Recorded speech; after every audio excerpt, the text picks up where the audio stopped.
Mr. Chair, ang problema ng mga jeepney drivers, ginagamit po ng LTFRB itong programa na ito na inuobliga po nila na mag-consolidate at bumuo ng kooperatiba itong mga ito. Kaya po may mga na-impound ng mga pampaserong jeep kasi nga hindi, Mr. Chair, marehistro. So that's why, Mr. Chair, we are asking the LTO, kailan po nila maayos ito? Nagbigay na po ng extension ng ating Pangulo, ibig sabihin po, dapat automatically, if I may suggest, yung LTFRB po at LTO nag-uusap. Huwag po ninyong hintayin na ang bawat driver pupunta sa inyo. Ako po, more than 31 years sa service, sa public service. Alam ko po ang estilo ng ating mga empleyado. Parang gusto, laging may isuhol o whatever. Doon po tayo sa totoo. So may extension na po ang sinabi ang Pangulo. Bilang respeto sa kanya, dapat po ang LTO ay LTFRB, meron na agad kayong action taken. Kasi po, sa inyo nang galing yung problema eh. Again, Mr. Chair, ang mahirap na tao, isang araw lang hindi makapaghanap buhay, gutom ang pamilya. Tayo, kahit isang linggo umabsent, kakain ang pamilya natin. Thank you. Thank you, Mr. Chair. Honorable Busita. For your last LTFRB. LTFRB, Mr. Chair. During the previous hearing, Mr. Chair, simpleng tanong, paikot-ikot. Napakahalaga po ito sa ating mga kababayan, Mr. Chair. Hindi naman po ito natin concern. Ito concern ng mga drivers, mga pasahero, mga operators. So please, Mr. Chair, LTFRB, simplihan po natin ang tanong. Hindi ako makamove on dito eh. Merong fare increase, may pagtaas ng pamasahe sa pinatutupad ninyong modernization program. Meron po o wala? Wala po, Mr. Chair.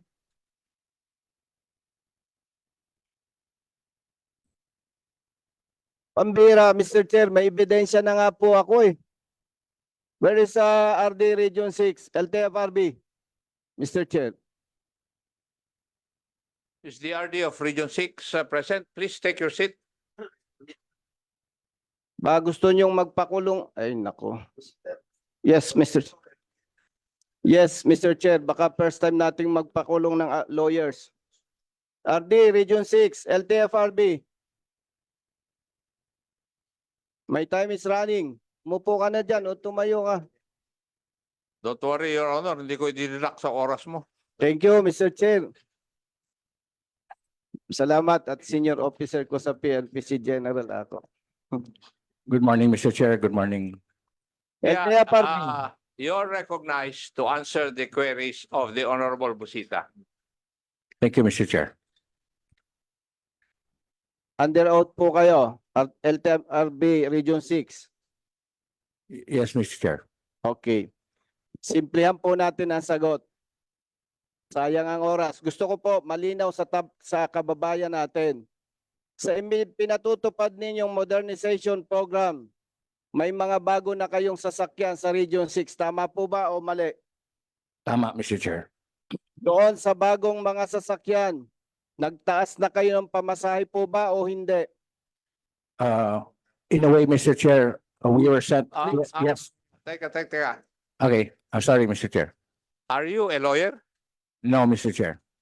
But you have been in the service for how long?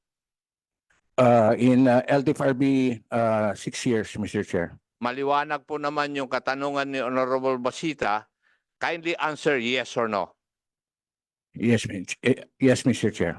Para sa kalaman ng ating mga kababayan, LTFRB Region 6, may mga bago kayong mga sasakyan. Tama, mali?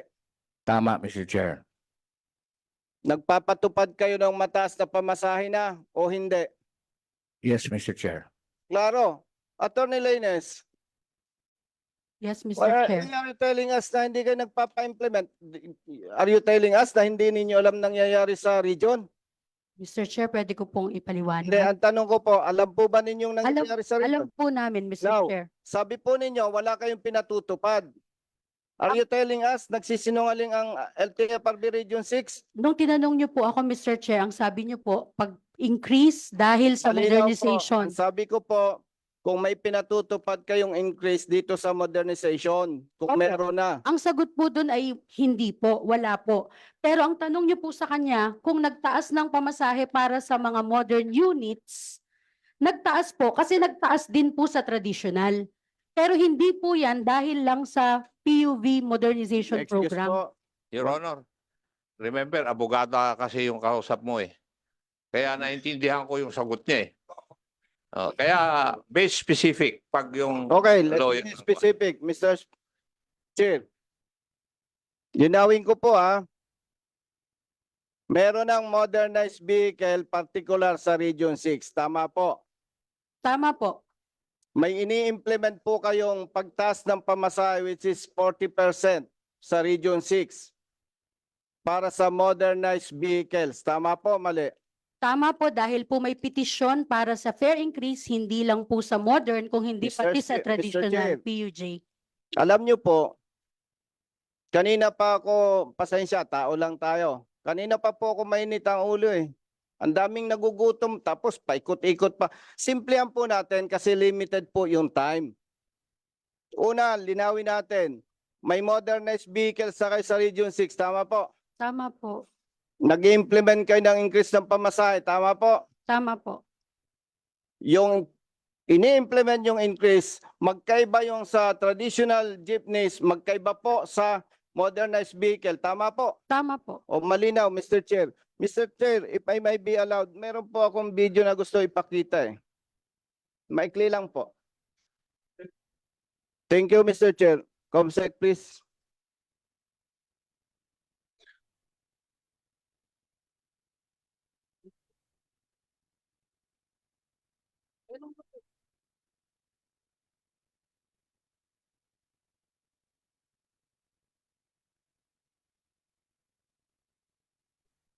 RD Region 6, baka sabi mo, nakaparada lang yan.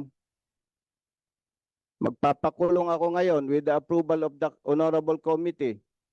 Pag sinabi mong nakaparada lang yan. LTFRB Region 6, please be honest. We are all public servants. Hindi tayo nagtataasan ng boses dito dahil may personalan tayo. Nakakaawa lang yung mga kababayan natin dahil sa iba nating mga kasama.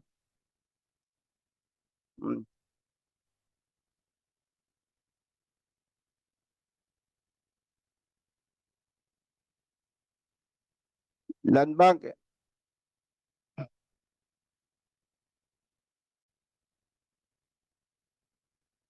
O yan. Honorable members of this committee, tingnan po ninyo kung yan ba'y nakaparada lang o talagang mas mapapakinabangan yung pahinugan ng saging eh.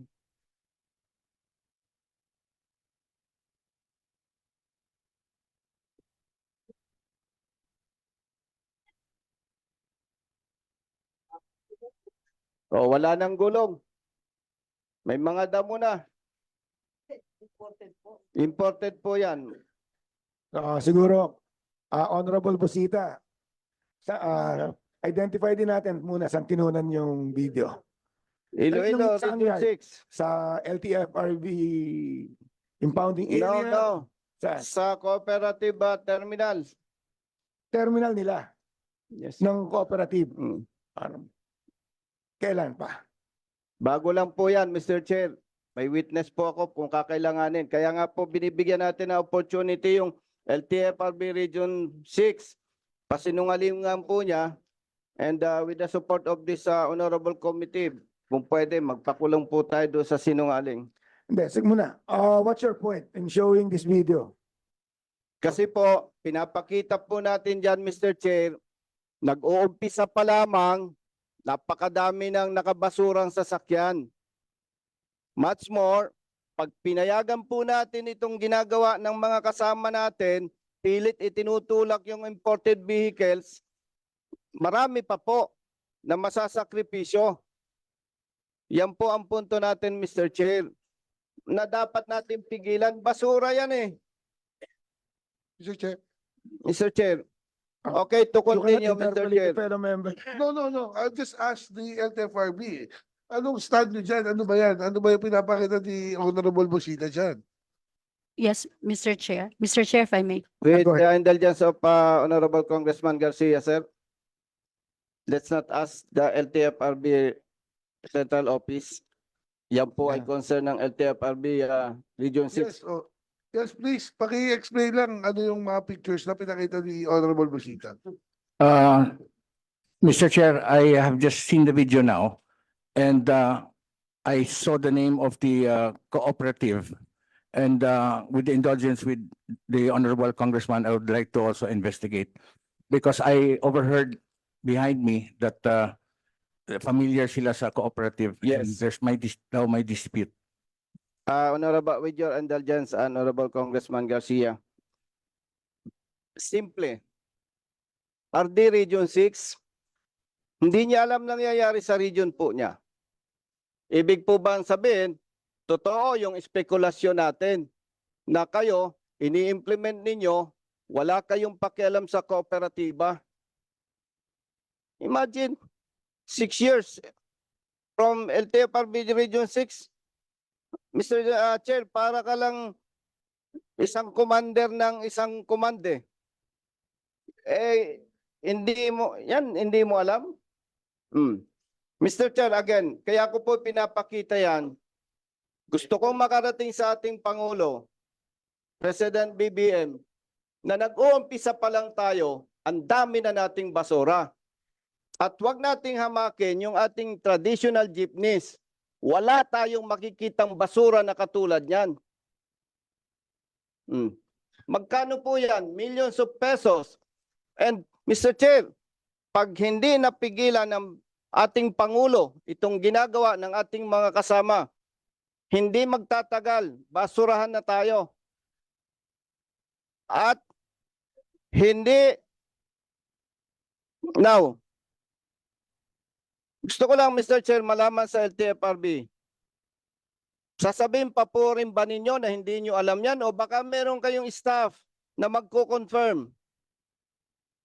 LTFRB Region 6. Mr. Chair, I'm not privy to the incident, but I will definitely look into it. Okay. We have, I think, whole day tayo dito. Meron po kayong staff. Yes. Mr. Chair, pwede po bang ipa-verify ng Region 6 yan? Yan po ay,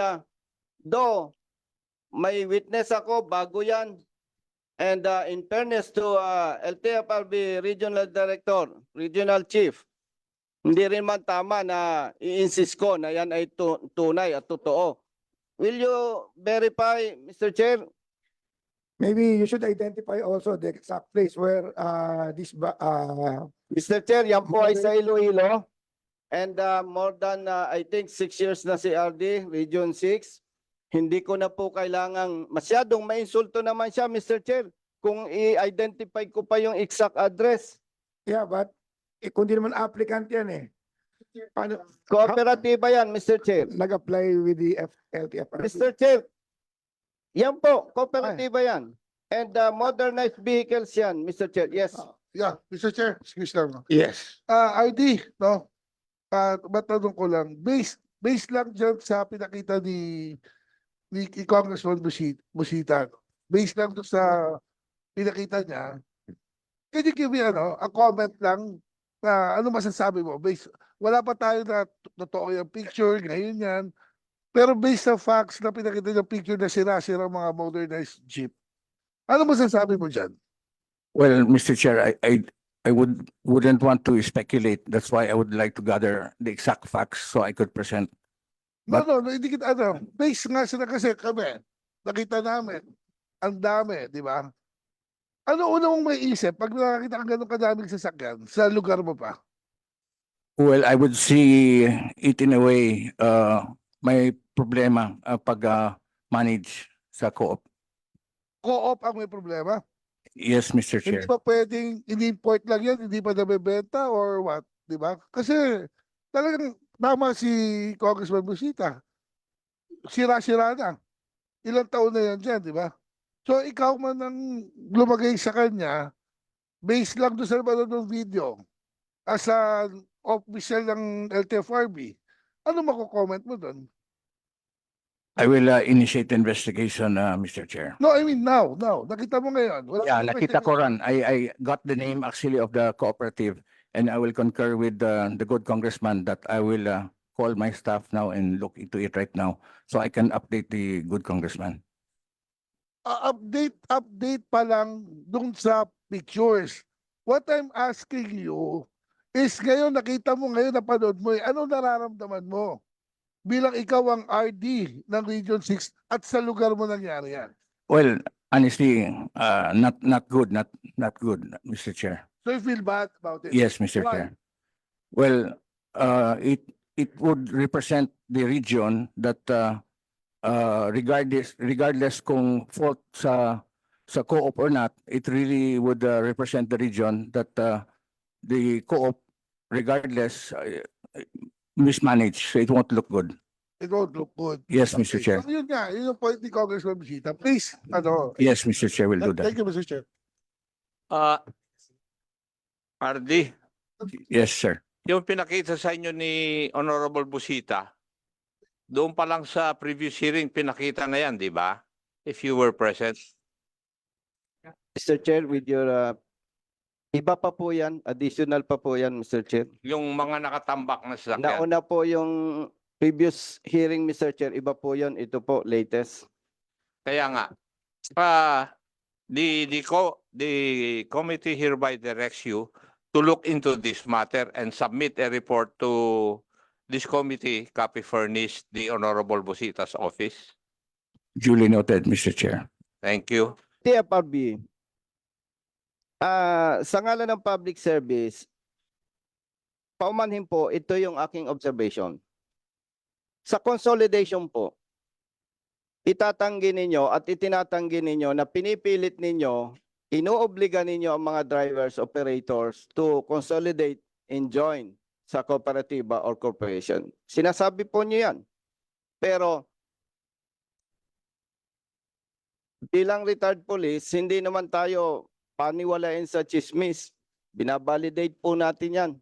Ang ginagawa po, Mr. Chair, ng LTFRB, pag due for renewal ang sasakyan mo,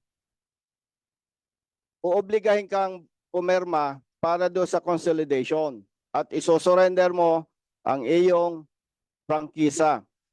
In other words, Mr. Chair, kahit itanggi nila, ang katotohanan, pinipilit nila. Now, matanong ko muna sa LTFRB, Mr. Chair,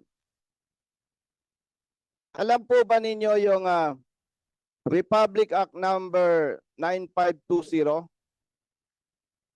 Mr. Chair, for the LTFRB? LTFRB.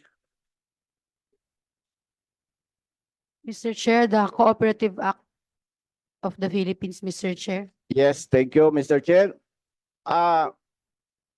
Pwede po bang madinig sa LTFRB yung Article 3 sa General Concept of Republic Act 9520, Cooperative Code of the Philippines? Pwede po bang madinig, Mr. Chair?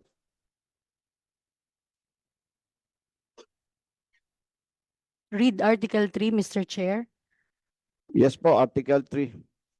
Article 3, General Concepts. A cooperative is an autonomous and duly registered association of persons with a common bond of interest who have voluntarily joined together to achieve their social, economic, and cultural needs and aspirations by making equitable contributions to the capital required, patronizing their products and services, and accepting a fair share of the risks and benefits of the undertaking in accordance with universally accepted cooperative principles.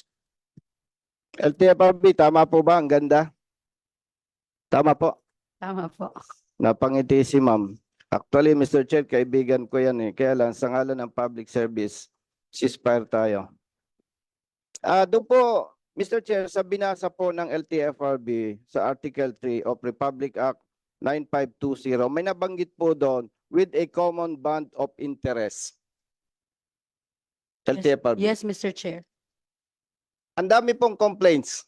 Ilang araw na po nag-conduct ng hearing si Honorable Chair Acop na patunay na maraming complaints. Kaya nga po may mga nakatambak ng sasakyan, hindi na nagko-cooperate ang maraming drivers.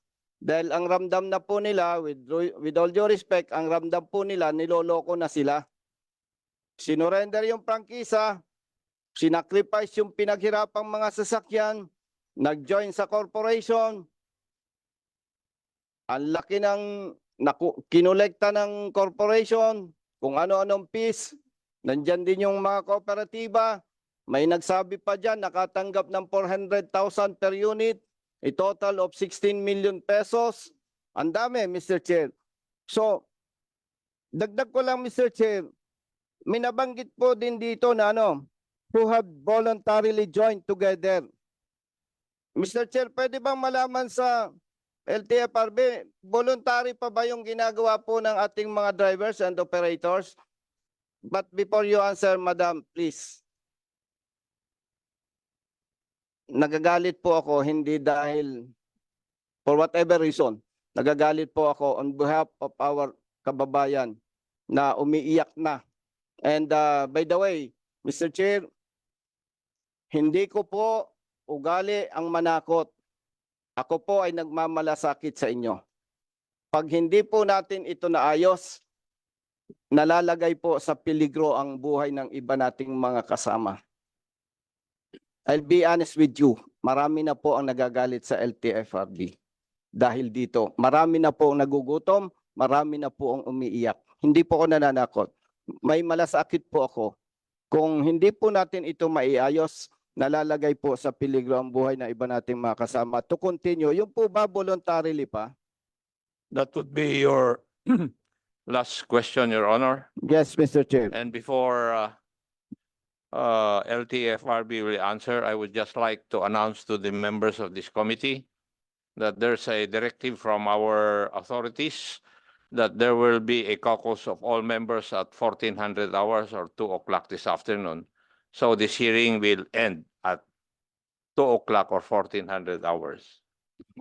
Please answer the query. Thank you, of the- Mr. Chair. Honest to goodness answer, Madam Leines, ilabas nyo muna po ang iyong sarili sa LTFRB. Bilang Pilipina, bilang makamahirap, bilang public servant, bilang tunay na tao, may pag-ibig sa kapwa, ilabas nyo muna po ang sarili mo sa LTFRB. Yung po bang nangyayari, voluntarily pa? Yun, Mr. Chair, yun pong requirement ng industry consolidation. Yes po. Apa. Sabi ko po sa iyo, ilabas mo muna ang sarili mo. No other explanation. Honest to goodness answer. Voluntarily pa po ba yung nangyayari sa mga drivers and operators? Malaya po silang pumili kung sino po ang makakasama nila to voluntarily join together. Naalala ko yung sabi ni Honorable Chairman Acop, lawyer ka. Sabi po ninyo, malaya. Yes, malaya. Pero, ginagamit po ninyo yung power and authority ninyo to oblige them to join. Bakit? Malaya. Pagka po ba hindi nag-cooperate sa inyo, bibigyan ninyo ng CPC? Di po ba hindi? And then, hindi sila makakapag-renew? Hindi na po kita tatanungin. Dahil lawyer ka, pinalulusutan mo lang ako and other committee. Hindi po malaya yon, madam. Kaya ko po ito sinasabi, hindi ito kayang sabihin ng ating mga kababayan. Sabi po ninyo, malaya. Yes, ang gandang pakinggan. Pero hindi naman sila isyuan ng CPC, ng Provisional Authority. Hindi sila makapag-renew. Your time is up, Your Honor. Thank you, Mr. Chair. And Mr. Chair, Attorney, yung pwede po- sinasabi lang ng aking colleague, in plain and simple language, you're using police power. The police power of the state is being used for the drivers. Would you agree with that?